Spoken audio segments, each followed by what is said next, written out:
Okay, so this video is about etching. Etching is basically showing the grains and also show how we can using acid to eat the grain boundaries and make the grains shinier and more visible to microscope.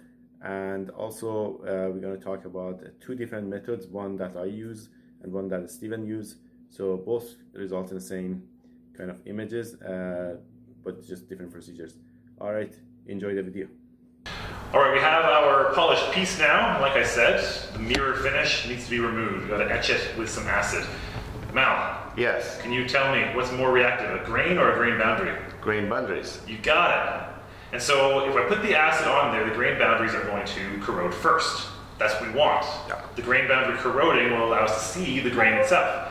But we don't want to put the acid on for too long because that will cause the grain itself to start to corrode, leading to a bad picture there too. So and why the grains are not corroding that fast? Is that because they're purer metals, and purer metals tend to corrode late, kind of slower? That is part of it. You have a lot of segregation at the grain boundary, which will tend to make it more reactive, more corroding faster as a result. Part of the reason is also that your grain boundaries are amorphous. They don't have a crystal structure, and those amorphous grains aren't as happy as the grains that are a part of the crystal structure, so they're more likely to react. In any case, we want to leave the acid on there long enough to corrode the grain boundaries, but not the grains themselves. And so we're going to aim to get rid of that shine that we currently have on the sample, just aiming for a light gray, cloudy kind of color. Or milky, as I say. Milky, sure. But we're not aiming for a dark color. Dark brown, dark black, it's too far. That's when our grains have begun to corrode. We don't want that. And so to do this, I'm just going to set my sample here, and we have our solution here of 5% nitric acid. Let's Maybe show the bottle. So this one?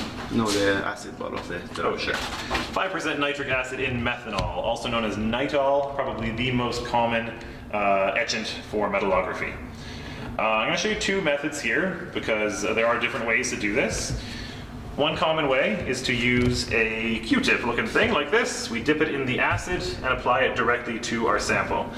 So I'm just going to hold it here and rub it around a little bit to apply the acid. And you can see already, if Mal's zooming in there, that this one is already losing its shine. You see how dark it's getting already? Again. Okay, yeah. Maybe I can show you on another one. If I put the acid on here, you can see that it begins to lose its shine relatively quickly and begins to turn that kind of darker gray color. Okay. These two, I would normally be taking the acid off at this point, but I wanted to show you the other method here as well.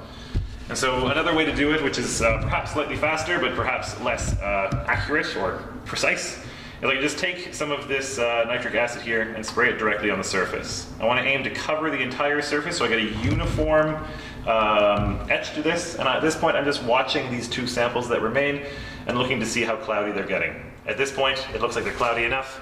Let's hit them with some water. Sorry, Mal. That's right. I've washed the sample off at this point. In this etched state, I don't want to leave the water on there because it will corrode relatively quickly. Yeah. And so at this point I'm going to apply some methanol. Yeah. This is going to absorb the water and help to dry my sample. Just spray a little bit of that on the surface. Lower evaporation temperature? Low evaporation, that's right. Don't need a whole lot. I just spray that on the surface and then apply some air to dry it off quite quickly. I'll aim to get all the water off the back of my sample here too. But that should be good. So you can see the two that were etched with the last method, consistent and nice etch in this case. Whereas these two, we had previously etched them with the Q-tip, and so they have now been over-etched. You can see how much darker they are in this case. We'll take our pictures on these ones to show you guys. I also wanted to show you too a different sample. That sample that we just did there was either normalized or annealed. Just to show you the difference between an annealed sample versus a martensitic sample. This one is martensitic. I'm going to put it down, I'm going to put the nitric acid on there, and because of the small grains and stressed out structure, it etches very quickly. It's already clouding over at this point, and I'm going to hit it with the water just to show you the difference in speed there that these fine grain size and stressed out structure of martensite really gives. As you can see, our sample's no longer shiny even after just a couple of seconds of having the acid on there.